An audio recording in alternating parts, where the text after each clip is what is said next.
wonderful humans, and welcome to today's call. Today, we're going to be talking about sleep, skin, stress, and your shit.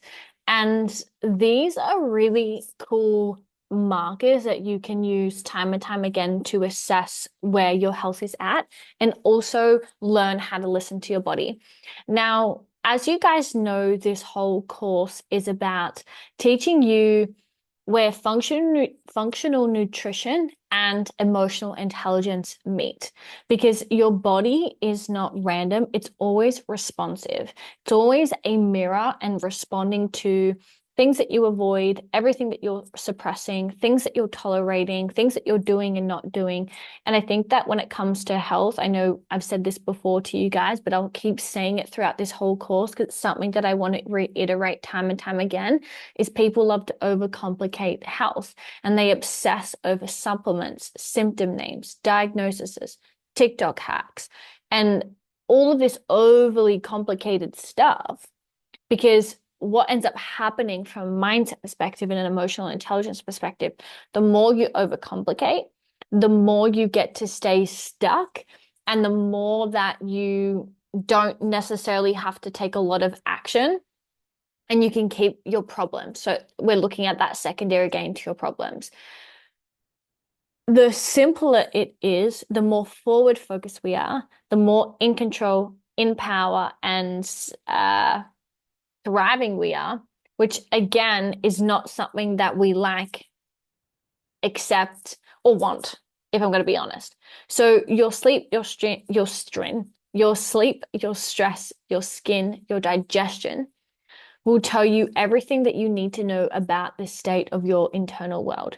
These 4 daily markers are something that I always want you to come back to, and not in a perfectionist way. You don't need to obsess over these things, but in like a personal responsibility way of, it's my responsibility to heal myself. And the undercurrent of this course is I want you to think like a practitioner, and I want you to stop thinking like a patient. I want you to stop putting the responsibility onto everyone else, because what you guys will have access to inside of this course is basically you will have more information than majority of health coaches out there. And I mean that. And you will have access to tools, skills, and knowledge that took me 9 years to come together, and hours of human studying and hours of pattern recognition. You guys are getting it in a couple of modules pre-done for you. And I guarantee you, what you will walk out of this course with is more information than most health coaches. And I mean that. So why these 4 matter? Let's look at that. Let's dumb it down. Let's make it really simple. Let's not overcomplicate the thing. Sleep. Your nervous system's honesty test is your sleep. So if your sleep is broken, so is your regulation. Your cortisol rhythm, your blood sugar stability, your inflammation, and your emotional load always show up through your sleep. So if you wake up tired, wired, flat, or unrested, that's not just how you are. That is a red flag of dysregulation happening underneath the surface in your body, showing up as the presenting symptom as sleep. Remember this, as a coach and as a practitioner, the presenting symptom is never the root problem. When you take a root cause approach, you go, okay, sleep is the presenting problem. What's happening underneath it? Why is my sleep broken? Why is, this happening? Bad coaches say, okay, your sleep is broken. Here's a sleep stack and here's some supplements and go on your day. A good coach will ask you, what's contributing to your broken sleep, will help get the root problem so you don't have to rely on sleep stacks. And whilst a sleep stack and a supplement stack is a temporary solution, it's not a long-term solution. An example of this was when I was super dysregulated, I lost my period, I was going through a lot of things personally, my sleep was the most impacted. So I was having nightmares, I couldn't fall asleep, etc., etc. And again, no one and no therapist or no fucking health coach was helping me address the root problem as to why my sleep was being impacted so much. I got given sleep tablets, um, every supplement stack. I just, all these hacks, but no one was like, oh, babe, you're fucking struggling. You're dysregulate. Your nervous system is so fucking dysregulated. Let's do that work and let's see how it starts to slowly impact your sleep. Because the sleeping pills, yes, they're going to work and they're going to give me that quick fix, but I can't rely on sleeping pills for the rest of my life. The second thing that I want to talk about is stress. Now, stress is really the undercurrent of everything. Chronic stress will dysregulate your gut, will dysregulate your hormones, will dysregulate your appetite, will dysregulate your skin. And most people's stress isn't coming from real danger. It's actually coming from our interpretation of events, right? So, something that I say to my clients all the time, they tell me a problem. First question I will ask them is, what are you making this problem mean about you? That's where the stress originates. The stress isn't the problem. The stress is what you're making, what stories you're creating from the problem itself, which creates stress in the body, which creates dysregulation in the body, which then will impact other areas, which is why people eat, which is why people's skin break out, which is why people have inflammation in their body. And the more that you can manage your mind and build your emotional intelligence, your relationship to food, all of your root problems will mitigate. Mitigate is the word I'm using here. The reason why we have so much stress is we avoid hard conversations. We procrastinate things. We scroll. We don't prioritize our sunlight. We don't go outside. We don't, do all these things. So which we're going to talk about stress a little bit more, and we're going to go into ways to re-regulate and all that kind of stuff and whatever. But I think the number one thing here that I just want you to understand is if you're stressed and you're having gut issues, skin issues, sleeping issues, toilet problem issues, 99% of the time, I can give you supplements to fix these things. I could give you protocols. I could give you a diet. But at the end of the day, the stress is the root problem. It's causing the inflammation, which is then showing up into other areas. So if we can bring your stress levels down in a way that's productive. Now, what I mean by that is like, most Instagram gurus and people like, stress is the worst thing at all. Stress is not the worst thing at all. There is healthy stress and there is healthy stress and unhealthy stress.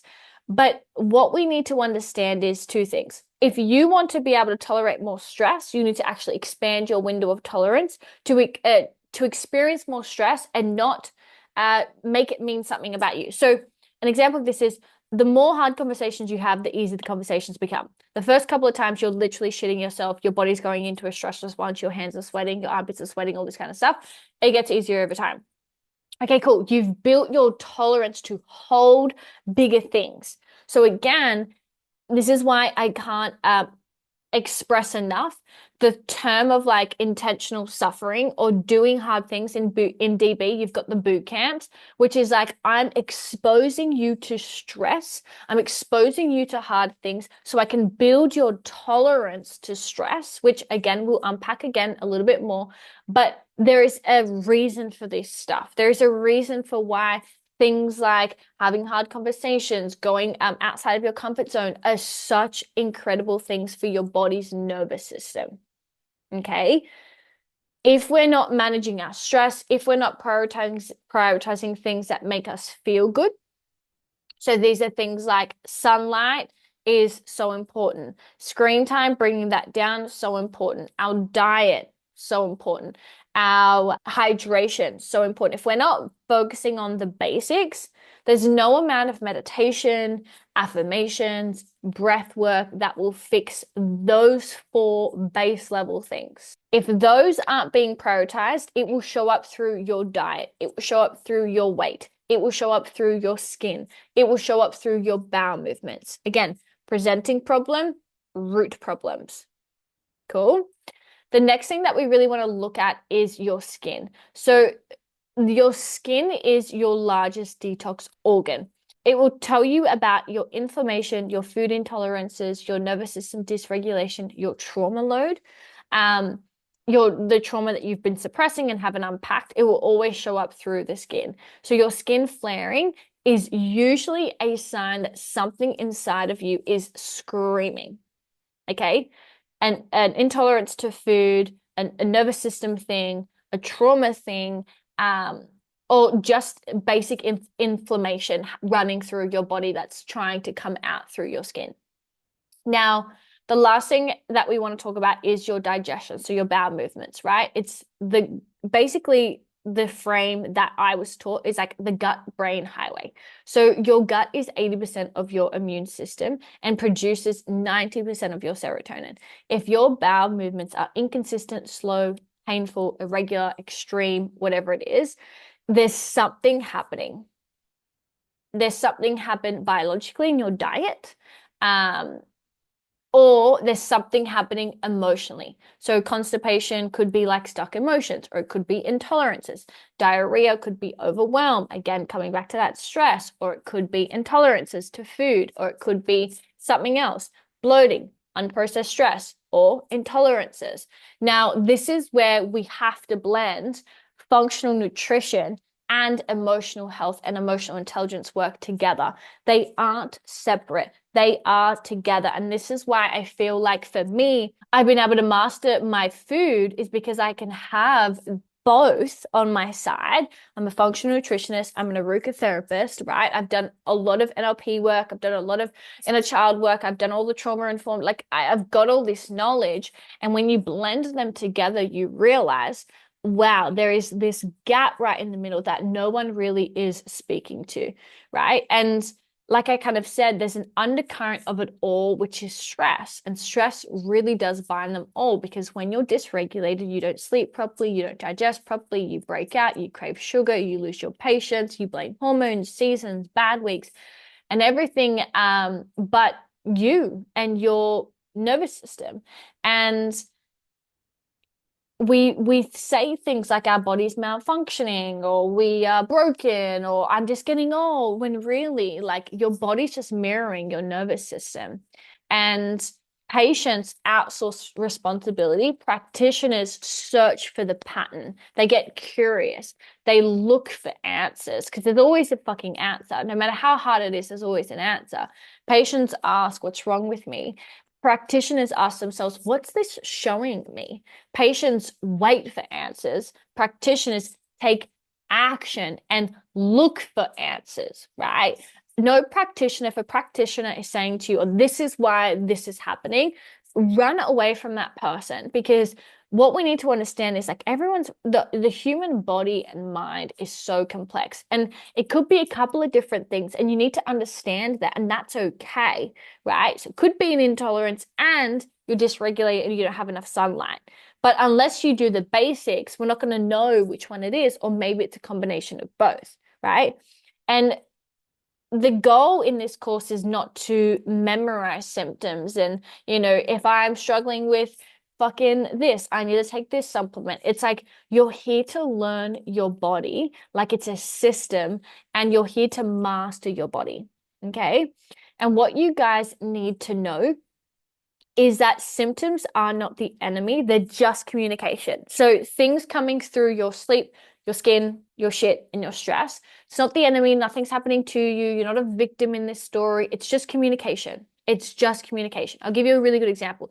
The other week, I was going through something and I was like feeling so hungry. I was like, why am I so fucking hungry? And I didn't understand why I was so hungry. I was just going through that sort of feeling where it was never empty. The pit was never full. And I woke up one morning and I woke up with this pain on my left side. And I know that usually when I get pain on my left side, it's because I'm dehydrated. And I was like, I like started laughing because I'm like, if you're telling me that I'm hungry because I'm actually just dehydrated, I'm actually gonna piss myself because I've been here thinking it's like fucking this really complicated thing, or maybe I'm my cortisol or whatever it is.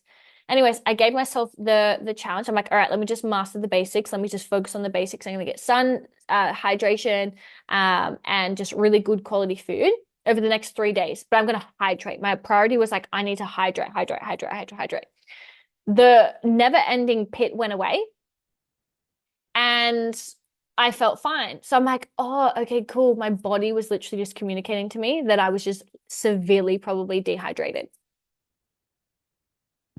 It wasn't much deeper than that. And I think that like sometimes it gets to be simple, and sometimes it is complex and it is deeper and it is more emotional. But unless you know how to master both, you're just throwing shit at a wall and hoping something sticks. So your body is trying to talk to you, and it's always trying to talk to you very loudly. But you cannot regulate what you refuse to acknowledge. And stress isn't always emotional. Sometimes it's chemical. That's a diet thing. Sometimes it's physical. Sometimes it's environmental. It's deep. It's complex. It's a puzzle. And you've got to be able to learn to solve your own puzzle. You've got to be able to learn to not be a victim to the puzzle. And what we need to have a different conversation about is what has been normalized and what is normalized dysfunction versus like actual real regulation. So normalized dysfunction looks like daily bloating, broken sleep, mild depression as a personality trait.